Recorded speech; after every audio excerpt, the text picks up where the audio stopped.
പുറത്തിറങ്ങുമ്പോഴേ ചുട്ടുപൊള്ളുന്ന അവസ്ഥയാണ്. അപ്പോൾ ഈ ചൂടിങ്ങനെ കൂടി വരുന്ന സമയത്ത് ഒരുപാട് നിർദ്ദേശങ്ങളൊക്കെ നമുക്ക് മുന്നിലുണ്ട്.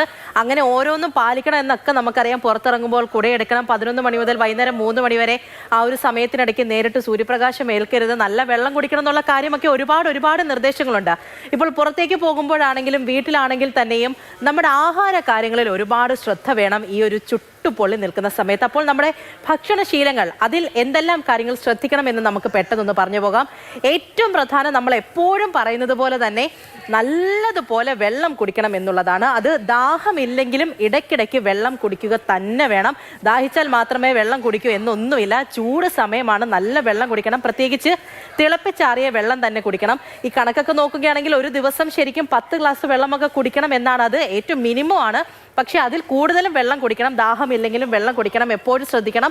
നമുക്കൊക്കെ ഉള്ളൊരു പ്രശ്നമാണ് ഈ വെയിലത്ത് നിന്ന്, ചൂടിൽ നിന്ന് പെട്ടെന്ന് വീട്ടിലേക്കൊക്കെ വരികയാണെങ്കിൽ ഉടനെ തണുത്ത വെള്ളം എടുത്ത് കുടിക്കുന്നത്. ഫ്രിഡ്ജിലൊക്കെ വെച്ചിട്ടുണ്ടായിരിക്കും. അങ്ങനെ വെയിലത്തുനിന്ന് ഉള്ളിലേക്ക് വരുമ്പോൾ അല്ലെങ്കിൽ വീട്ടിലേക്കൊക്കെ വരുമ്പോൾ ഉടൻ തന്നെ ഈ തണുത്ത വെള്ളം കുടിക്കാൻ നിൽക്കരുത്. അത് നമ്മുടെ ആരോഗ്യത്തിന്, പ്രത്യേകിച്ച് ഈ ഒരു ചൂട് സമയത്ത് നല്ലതല്ല. അടുത്തത്, പെട്ടെന്ന് ദഹിക്കുന്ന ഭക്ഷണമാണ് ഈ ചൂട് കാലത്ത് കഴിക്കാൻ ഏറ്റവും നല്ലത്. പ്രത്യേകിച്ച് കഞ്ഞിയൊക്കെ കഴിക്കുന്നത് ഏറ്റവും നല്ലതായിരിക്കും. അത് നമ്മുടെ ആരോഗ്യത്തിന് നല്ലതാണ്.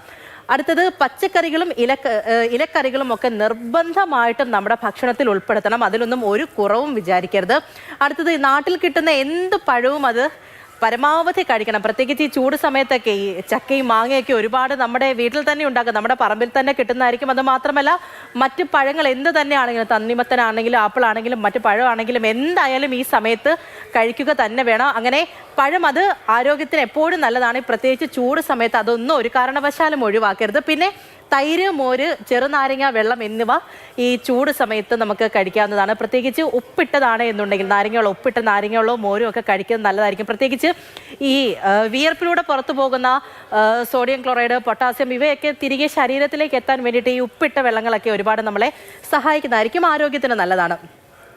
അതോടൊപ്പം തന്നെ മാംസാഹാരങ്ങളും ഫാസ്റ്റ് ഫുഡും അത് പരമാവധി കുറയ്ക്കണം. അതിപ്പോൾ ചൂട് സമയത്ത് മാത്രമല്ല, നമ്മുടെ ജീവിതശൈലിയിലൊക്കെ ആഹാരശീലങ്ങളൊക്കെ ഒരുപാട് മാറ്റം വന്നിട്ടുണ്ട്. എപ്പോഴും പറയുന്നതാണ്. അപ്പോൾ ഫാസ്റ്റ് ഫുഡൊക്കെ, വറുത്തതും പൊരിച്ചതുമായിട്ടുള്ള ഭക്ഷണങ്ങളൊക്കെ ഒഴിവാക്കുക തന്നെ വേണം. അതായിരിക്കും നല്ലത്. ഒപ്പം എരിവ് കൂടിയ കറികളും ഒഴിവാക്കണം. അത് കഴിഞ്ഞിട്ട് പുറത്തേക്കൊക്കെ യാത്രയൊക്കെ പോവുകയാണെന്നുണ്ടെങ്കിൽ നമ്മളുടെ ഒരു ശീലമാണ് ഈ തണുത്ത പാക്കറ്റ് ജ്യൂസുകളും അതേപോലെ എനർജി ഡ്രിങ്കുകളും മറ്റ് തണുത്ത വെള്ളങ്ങളും ഒക്കെ വാങ്ങിച്ചു കുടിക്കുക എന്നുള്ളത്. ഇങ്ങനെയുള്ളവയൊക്കെ ഒഴിവാക്കുക. അതാണ് തുടക്കത്തിൽ തന്നെ പറഞ്ഞത്. ഏറ്റവും നല്ലത് തിളപ്പിച്ചാറിയ വെള്ളം തന്നെ കുടിക്കുക എന്നുള്ളത്. അതാണ് ഡീഹൈഡ്രേഷനൊക്കെ ഒഴിവാക്കാൻ ഏറ്റവും നല്ലത്. അത് തന്നെയാണ്. ഈ കാര്യങ്ങളൊക്കെ ശ്രദ്ധിക്കണം. നമ്മുടെ ആരോഗ്യം പോകാതെ ശ്രദ്ധിക്കുക എന്നുള്ളതാണ് ഏറ്റവും പ്രധാനം. അങ്ങനെ ഇതെല്ലാം തന്നെ ശ്രദ്ധിക്കുക, ആരോഗ്യം നിലനിർത്തുക.